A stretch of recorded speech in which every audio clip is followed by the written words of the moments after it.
Hello everyone, and welcome back to another episode of Simply Science.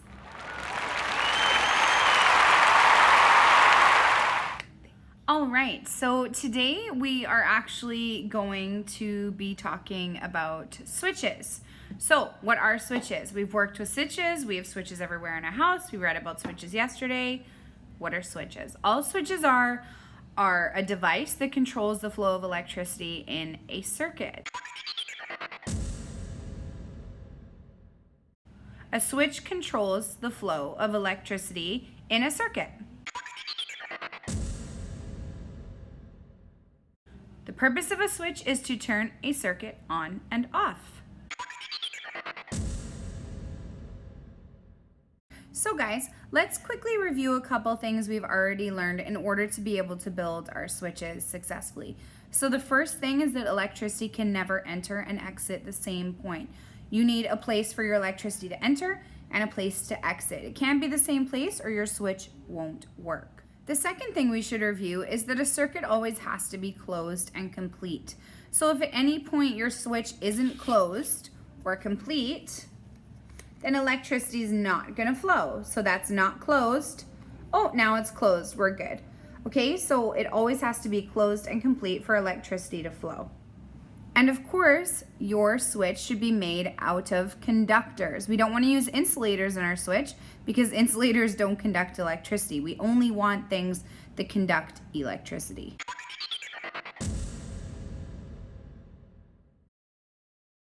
So here you can see I've gone through some items in my house and I've found little toolkits with picture hanging hooks. I've got these ones that actually hang a picture. You see this little hole right here on the top? That's actually where the nail goes to hold it in place. Okay, up here I've got pieces of a binder clip that have fallen out. I've got a clothespin, but a lot of that's an insulator. How could I use that? I've got nails, okay, just regular old nails. I've got some screws. Okay, those are great conductors. I've got picture hooks there, but we don't want to use that because they're mostly plastic. And then I've got these little brass tacks. They're pokey, but they're great conductors. So those are some of the items you might find around your house that you could use in your switch. I've also looked around the house and I found these brass tacks. They've got short ones and long ones. Anything metal or brass, this color is an excellent conductor. So try and find some of these in your house too.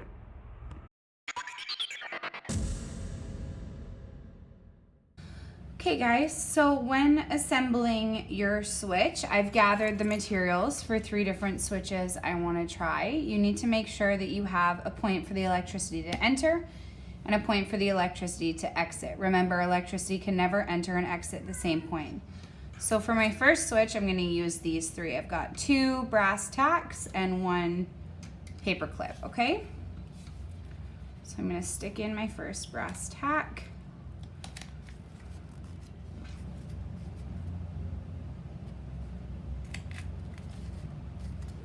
So I'm planning for the electricity to go in here and out here, but now I need a way to connect them, right? I'm going to plug here and here. And I need a way for the circuit to be connected or disconnected. So I'm going to put my paper clip on there, and then I can either make it like a tap switch, electricity is flowing, it's not, flowing, it's not. You could tap it, or you can slide it underneath.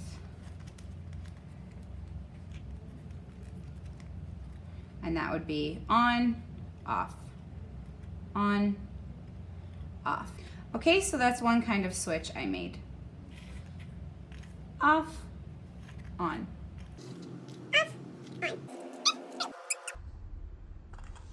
Off,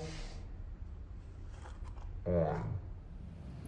Okay, for my next switch, I've got 2 binder clips. So remember, I need 1 for entry and 1 for exit, and I also need a way for them to connect to let electricity flow. Whoops. So I'm going to put 1 here and 1 here. So to connect them, all I would have to do is that, and then the electricity will hopefully flow through and complete the circuit. Off, on.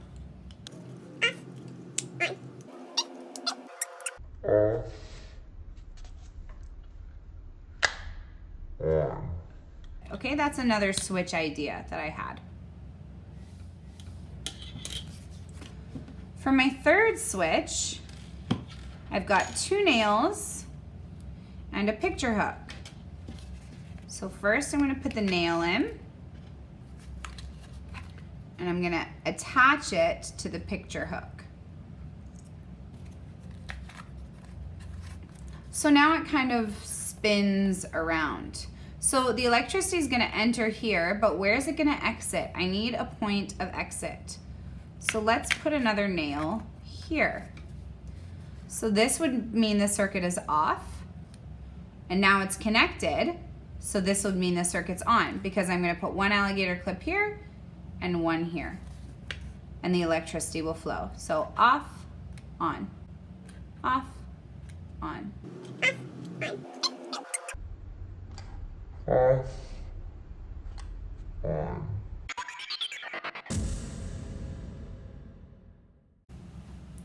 Okay guys, so now I'm going to want to start testing my homemade switches. Okay, so first I need to set up a simple circuit with a battery, a bulb, and then I'm leaving a place for my switch, just like we did in the conductors and insulators lab. Okay, so I've left a space here.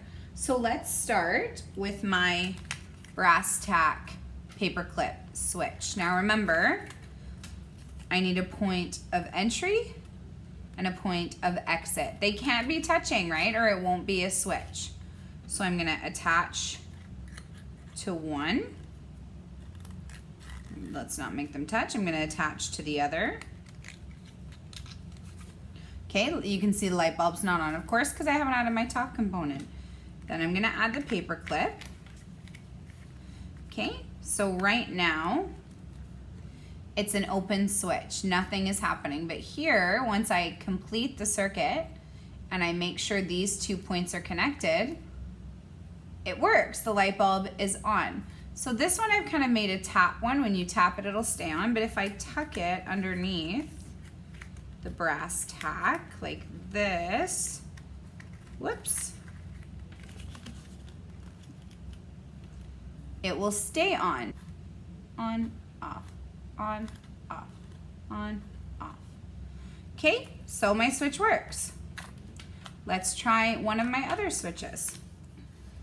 Okay, let's try the picture hook with the nail. So remember, I've got 2 points of entry. If we flip it over, I've got 2 different nails. We're making sure that they're not touching. So I'm gonna put 1 alligator clip here, 1 alligator clip. So you can see the light bulb's not on. Whoops, because they're not supposed to be touching, but on top it is touching. So I'll pull that away for a second. So you want to make sure that these 2 are not touching. So this is on, off. All you want to do is pull the picture hook towards, so it's touching the nail and it's on.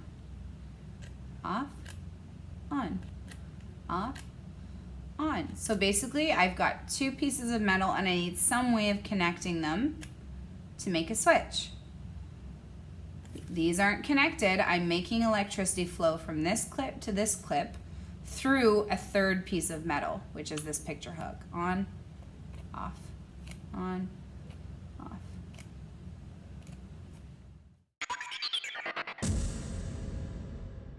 Okay guys, so now I've showed you a couple examples of the switches that I created, thought of, made up, experimented with parts that I used around my own house. So now it's time for the fun part. It's time for your job. So over the next couple days, you're going to be looking at a bunch of different kinds of switches and how you can make a homemade switch with something that's already in your house. So that can be binder clips, paper clips, any metal object basically that you can conduct electricity on is perfect. All I want you to start doing today is to start brainstorming your ideas for your switch, searching the house for materials that you could use, And then tomorrow, you're gonna go through the little PowerPoint that I send you, and there's lots of ideas and pictures and hints in there. And tomorrow we're gonna go through the actual project sheet, and then you've got the rest of the week to build your switches and fill out the sheet that I'm gonna give you tomorrow, okay? If you'd like to just build one of those switches, that's perfect. However, if you'd like a challenge, you wanna try something new and creative, or you have these ideas already of what your switch is gonna look like, that's also perfect. Remember guys, this isn't supposed to be professionally done. This is a homemade switch, so I just use cardboard I had lying around, brass tacks, or little pins, paper clips. There's tons of stuff around your house that's a conductor. So search around, start brainstorming, and think of how you want to construct your switch. This is a really fun project and a really awesome way to make science hands-on. So enjoy, you guys. If you have any questions, please ask Mr. Matt, Miss Mavish, or myself on Edmodo. And thank you again for joining me on another episode of Simply Science.